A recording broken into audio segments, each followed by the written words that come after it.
நிகிதா, கேரளா, அசாம் மற்றும் புதுவையில் 11 மணி நிலவர வாக்கு சதவீதம் வெளியாகி இருக்கிறது. இதன்படி கேரளாவில் உள்ள மொத்தம் உள்ள 140 தொகுதிகளில் 11 மணி நிலவரப்படி 31.49% வாக்குகள் பதிவாகி உள்ளன. அசாம் மாநிலத்தை பொறுத்தவரை 11 மணி நிலவரப்படி 126 தொகுதிகளிலும் 35.13% வாக்குகள் பதிவாகி இருக்கின்றன.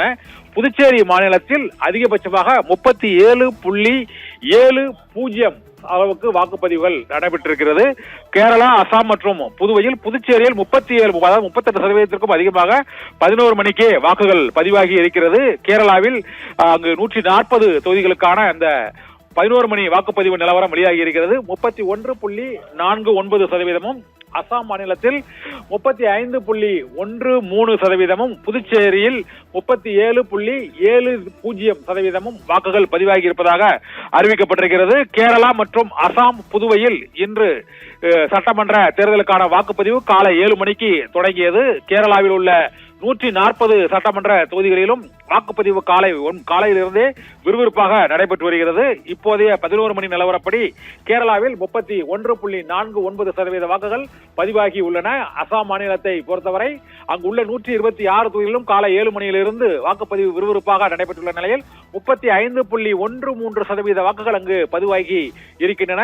புதுவையை பொறுத்தவரை அங்கு 11 மணி நிலவரப்படி 37.70% வாக்குகள் பதிவாகி இருக்கின்றன. கேரளாவில் அங்கு பினராயி விஜயன் தலைமையிலான LDF அரசு ஹேட்ரிக் சாதனையை படைக்குமா அல்லது காங்கிரஸ் மீண்டும் ஆட்சியை கைப்பற்றுமா என்பதை கணிக்க முடியாத அளவுக்கு இந்த வாக்குப்பதிவானது விறுவிறுப்பாக நடைபெற்றுக் கொண்டிருக்கிறது. இதே போல அசாம் மாநிலத்தை பொறுத்தவரை ஹிமந்தா பிஸ்வா சர்மா அல்லது கௌரவ் கோகோயா யார் ஆட்சியை கைப்பற்றப் போகிறார்கள் என்றும், 3வது முறையாக அங்கு ஹிமந்தா பிஸ்வா சர்மா மீண்டும் 2வது முறையாக அவர் ஆட்சியை கைப்பற்றுவாரா அல்லது அசாம் மாநிலத்தில் காங்கிரஸ் கட்சி ஆட்சியை கைப்பற்றுமா என்ற எதிர்பார்ப்போடு அங்கும் வாக்கு சதவீதம் மிகவும் விறுவிறுப்பாக 35.13% வாக்குகள் அங்கு பதிவாகி இருக்கின்றன. புதுச்சேரியில் NR ரங்கசாமி பாஜக கூட்டணி வெற்றி பெறுமா அல்லது திமுக காங்கிரஸ் கூட்டணி வெற்றி பெறுமா என்ற எதிர்பார்ப்போடு அங்கு மிகுந்த அதிக அளவில் வாக்குப்பதிவு 37.70 இந்த 3 இடங்களில் நடைபெறக்கூடிய தேர்தலில் புதுவை யூனியன் பிரதேசம் மற்றும் கேரளா, அசாம் ஆகிய 3 இடங்களுக்கும் முதல் கட்ட வாக்குப்பதிவில் காலை 9 மணியிலிருந்தே புதுவையில் மிகவும் விறுவிறுப்பான வாக்குப்பதிவு நடைபெற்று வருகிறது.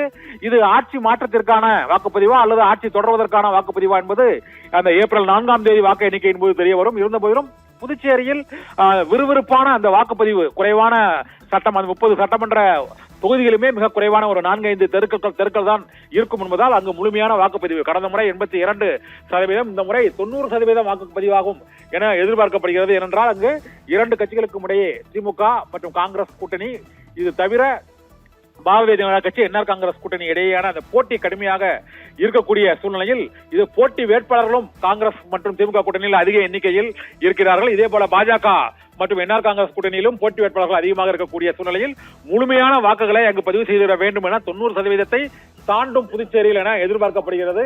இதனால் 3 மாநிலங்களிலுமே தேர்தல் வாக்குப்பதிவு விறுவிறுப்பாக நடைபெறுவது ஆட்சி மாற்றத்திற்கா அல்லது ஆட்சி தொடர்வதற்கா என்பது கேள்வியை எழுப்பியிருக்கிறது. மக்கள் ஆர்வத்தோடு வாக்களித்து வருவது இந்த ஜனநாயகத்தின் மிகப்பெரிய வெற்றியாகவும் அந்த மக்களிடையே ஏற்பட்டுள்ள விழிப்புணர்வாகவும் கருதப்படுகிறது. 11 மணி நிலவரப்படி கேரளத்தில் 31.49%, அசாம் மாநிலத்தை பொறுத்தவரை 35.13%, இதே போல புதுச்சேரியில் அதிகபட்சமாக 37.70%, சுமார் 40% நெருங்கி 11 மணிக்கே இந்த வாக்கு சதவீதம் இருக்கிறது. இன்று மாலை 6 மணி வரை இந்த வாக்கு பதிவு நடைபெற இருக்கிறது. அதனால் 90% நிச்சயமாக புதுச்சேரியில் வாக்குப்பதிவு தாண்டும் என எதிர்பார்க்கப்படுகிறது. நிகிதா.